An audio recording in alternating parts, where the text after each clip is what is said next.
मेरा नाम संजय है और ये कहानी मेरे दादाजी की आप बीती है जो उन्होंने मुझे सुनाई थी। मेरे दादाजी का नाम श्यामलाल था और वो रेलवे की एक बड़ी वर्कशॉप में नौकरी करते थे। ये कहानी तब की है जब उनकी नौकरी को कुछ ही साल हुए थे और उन्हें रात की ड्यूटी दी गई थी। वर्कशॉप बहुत बड़ी थी जिसमें कई मशीनें, पुराने रेल इंजन और सामान रखे थे। दादाजी को रात की ड्यूटी पर इन सब की देखरेख करनी थी। उस रात दादाजी अकेले थे क्योंकि बाकी कर्मचारी अपनी ड्यूटी पूरी करके चले गए थे। वर्कशॉप का माहौल बहुत डरावना था और वर्कशॉप के कोनों में लगी पुरानी मशीनों से धूल और जाले लटके हुए थे। रात के लगभग 11 बजे का समय था जब दादाजी ने देखा कि वर्कशॉप के एक कोने से हल्की हल्की आवाजें आ रही हैं। शुरू में उन्होंने इसे नजरअंदाज किया, ये सोचकर कि शायद कोई पुरानी मशीन खुद ब खुद आवाज कर रही होगी, लेकिन धीरे धीरे वो आवाजें तेज होती गईं। दादाजी ने सोचा कि ये उनका वहम हो सकता है, इसीलिए उन्होंने आवाज की दिशा में जाकर जांचने का फैसला किया। जैसे ही वो उस कोने की ओर बढ़े, उन्हें ऐसा लगा जैसे कोई उनके पीछे चल रहा हो। उन्होंने अचानक मुड़कर देखा, लेकिन वहां कोई नहीं था। उनका दिल तेजी से धड़कने लगा, लेकिन वो खुद को संभाल कर वापस अपने काम में लग गए। कुछ देर बाद उन्होंने फिर से एक और अजीब आवाज सुनी जो वर्कशॉप के दूसरे कोने से आ रही थी। ये आवाज किसी इंसान की तरह लग रही थी, जैसे कोई उन्हें उनके नाम से बुला रहा हो। श्याम, श्याम, यहाँ आओ। ये सुनकर दादाजी का दिल जोर से धड़कने लगा। आवाज इतनी स्पष्ट थी कि वो डर से कांपने लगे। उन्होंने वहां जाकर देखा, लेकिन वहां कोई भी नहीं था। इसके बाद दादाजी ने तय किया कि अब वह वहीं रुकेंगे जहां उनकी टेबल और लाइट थी। उन्होंने चारों ओर नजर दौड़ाई, लेकिन कुछ नहीं दिखा। तभी अचानक उन्हें वर्कशॉप के पिछले हिस्से में एक साया दिखा। वो साया धीरे धीरे उनकी तरफ बढ़ने लगा। दादाजी ने उस साये को साफ साफ देखा। वो लंबा और काला था, जैसे किसी ने चादर ओढ़ रखी हो।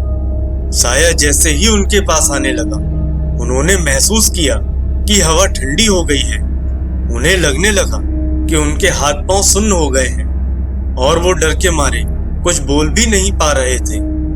वो साया धीरे धीरे गायब हो गया, लेकिन उसके गायब होते ही वर्कशॉप के अंदर एक अजीब सी खामोशी छा गई। ऐसा लग रहा था जैसे किसी ने वर्कशॉप में मौजूद हर चीज को चुप करा दिया हो। दादाजी की सांसें तेज हो गई थीं और वो समझ नहीं पा रहे थे कि आखिर हो क्या रहा है।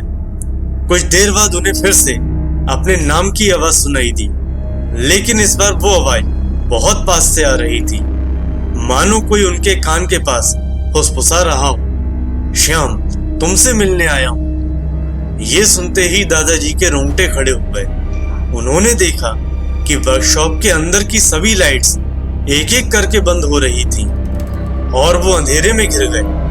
उन्हें ऐसा महसूस हो रहा था जैसे किसी ने उनके गले के पास अपने ठंडे हाथ रख दिए हों। दादाजी पूरी तरह घबरा गए थे।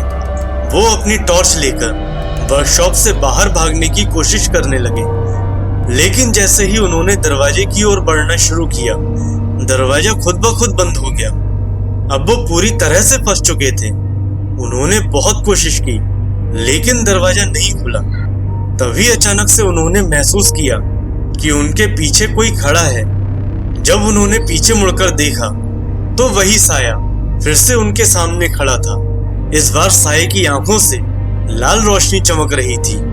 वो धीरे धीरे दादाजी की ओर बढ़ने लगा।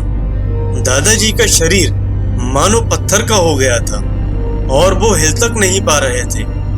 डर के मारे उन्होंने अपनी आंखें बंद कर ली और जोर से चिल्लाने की कोशिश की, लेकिन उनकी आवाज भी नहीं निकली। इस भयानक घटना के बाद दादाजी को कुछ याद नहीं रहा।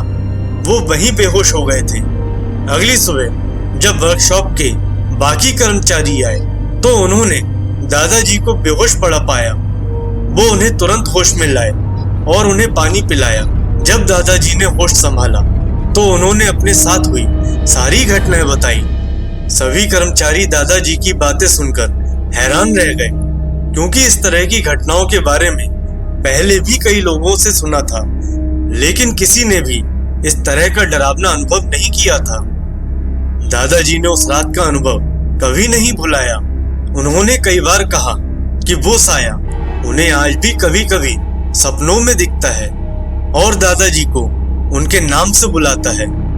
वर्कशॉप के बारे में कहानियां फैल गईं और रात की ड्यूटी पर जाने से लोग कतराने लगे। वो भयानक रात हमेशा दादाजी की जिंदगी का एक ऐसा हिस्सा रही जिसे वो कभी भूल नहीं पाए। ये कहानी आज भी हमारे परिवार में डर और खौफ का माहौल पैदा कर देती है, और हम जब भी इसे सुनते हैं हमें एहसास होता है कि हमारी दुनिया में कई अनजानी ताकतें हैं जिनसे हमें सावधान रहना चाहिए। दोस्तों, अगर आपको ये कहानी पसंद आई हो तो वीडियो को लाइक और शेयर जरूर करें और हमारे चैनल को सब्सक्राइब करें ताकि आप ऐसी और भी डरावनी कहानियां सुन सकें। धन्यवाद।